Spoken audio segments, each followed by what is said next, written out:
Have you fallen into an open manhole recently? Do you find yourself in the company of strangers? Well, then you might very well be in the feature Underground. My unalliterative name is Hunter Lanier, and I am here today with a review of Spider-Man Brand New Day. I did see this movie on Monday, so this review is coming out later than I wanted to get it out, but I figured better late than never. The majority of this review will be non-spoiler, but at the very end, I'll talk about some spoiler stuff that I found somewhat interesting. Now, many of you, maybe you've already seen the movie, maybe you've already read some reviews, but the word on the street is that this movie is very good. Now, as much as I would love to take the contrarian perspective, I can't. After this movie was over, I was surprised at how much I had enjoyed it. It accomplishes most of what it sets out to do, and it really reminds one of the oil and salt, pleasure activator potato chip quality that these Marvel movies can have when they're on their game. They're never, I shouldn't say never, they're rarely going to be the densest and heartiest of cinematic meals, but if they can leverage believable emotions, cogent action, and use nostalgia as a scalpel rather than a blunt instrument, these movies can be uniquely satisfying. And Brand New Day is, I think, the best a Marvel movie has been in a long time. Although maybe not that long of a time, because I remember I did actually like Guardians of the Galaxy 3. Now, maybe I'm a little slow on the uptake, but it really wasn't until this movie that it occurred to me how much of a get Tom Holland was for Spider-Man. Like everyone else, he immediately seemed the youngest and most high schooler-like of the Spider-Man actors. But it wasn't until Brand New Day that I really get a sense of his sincerity and likability coming through. The Holland Spider-Man has never been more anguished as he is in Brand New Day, but I never found his performance or the character to be mopey or feeling sorry for himself. I often found that the Andrew Garfield Spider-Man came off to me as being like a prep school student crying because he got a B- instead of an A. Holland, on the other hand, is able to sell you on Peter Parker being heartbroken. And the film doesn't just let Peter wallow in these emotions. It twists the knife several times. And this emotional core of the movie isn't here to just check that box, as it often feels like it is. But rather, it is integrated into the plot as a whole and the A-plot in a way that feels right, as opposed to the rushed A-plot, B-plot convergence of a 22-minute sitcom, which is how the worst of the Marvel movies often feel. If you're anything like me, these movies can start to run together in your head. One thing that sets Brand New Day apart is the inclusion of Jon Bernthal's The Punisher.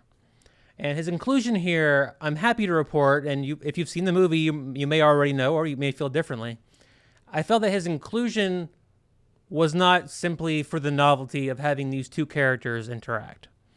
Rather, his inclusion provides a much-needed baseline to the movie. And I say baseline not as B-A-S-E line, but as B-A-S-S line, both literally and figuratively. And it's something that you didn't really notice was missing from the other movies. This is also, it feels like the first time that Bernthal is kind of in a way being a parody of himself. And that could go really wrong really fast, but this movie gets it right.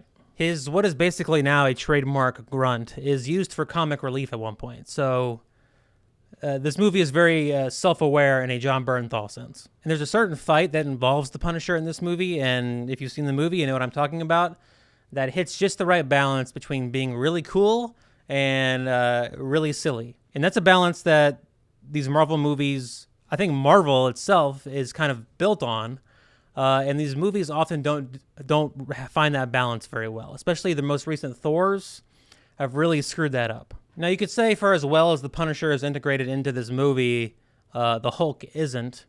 He doesn't play an important emotional role. He's there kind of as a plot device. But I would disagree. I think he does play an important role in this movie. He plays the role of wild card.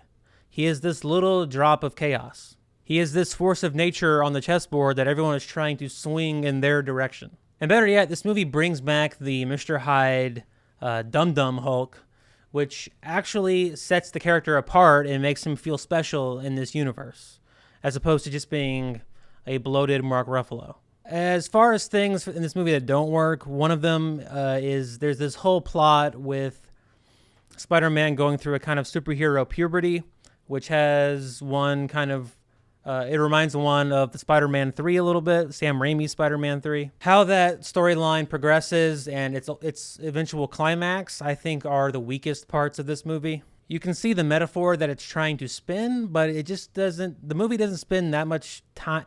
The movie doesn't spend enough time and attention on it to actually make it work, and it's the worst written and most half-assed part of the story. Comedy has always been a large part of the success of these Marvel movies, the appeal. Spider-Man, especially so.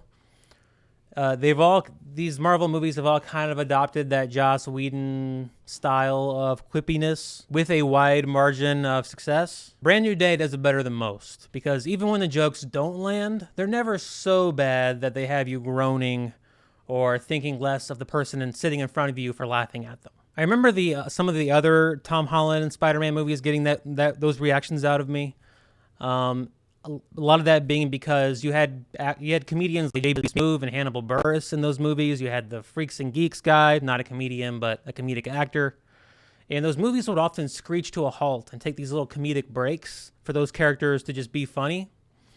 In Brand New Day, you do not have that. You don't have those characters. You don't have the movie screeching to a halt to try to be funny.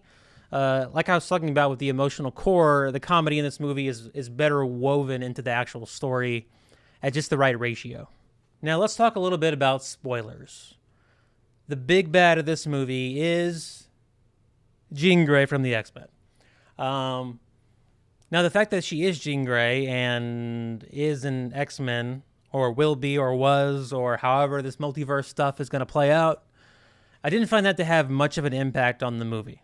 Her role is just to be another young adult who has experienced loss and has reacted to it in a more outwardly destructive way, as opposed to Peter Parker's more self-destructive way of dealing with grief. Her powers do make her an interesting villain because she's not someone that you can just punch away. Spider-Man has to defeat her by using perspective, by giving her, by changing her mind. Now, this kind of unusual big bad does give the movie some weird pacing, but I wouldn't confuse weird pacing with bad pacing. I think people will often do that. If a movie doesn't hit the checkpoints they expect it to hit at the times they expect those checkpoints to be hit, people will think a movie has bad pacing. But the movie just has different pacing. It keeps you on your toes, and I like that in movies. Now, the big movie that this movie is leading into is the new Avengers movie, Avengers, I almost said a village. Avengers, Doomsday. I do think this movie missed an opportunity to lead more into that movie. I'm not talking about screwing up the plot of this movie to serve something that hasn't even come out yet. I'm talking about with the after credit scenes. There's only one in this movie, and it hints that Spider-Man is going to space. I did read a long time ago the Secret Wars saga in the comics. So my guess is that Spider-Man won't have a big role, or maybe any role in Doomsday, but will be in the Secret Wars movie that is coming, I think, the year after Doomsday. Is that the movie where Tom Holland will get infected by Tom Hardy on a mysterious planet? Who knows? That is all the comic book nerd stuff I have to offer you. If you want more or better insight than that, you will have to go elsewhere on YouTube. Well, those are all my thoughts on Spider-Man: Brand New Day.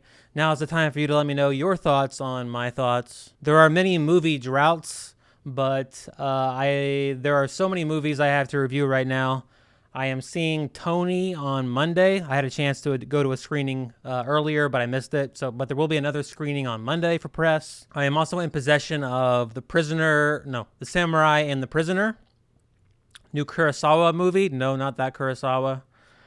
I am also in possession of Ice Cream Man, the new Eli Roth movie. Reviews of all of those will be coming on the channel in a gradual sort of way. I'll probably do Samurai and the Prisoner first, then Ice Cream Man, then Tony. Until then, I leave you with my dying breath or otherwise, the always comforting knowledge that every day underground is a good day.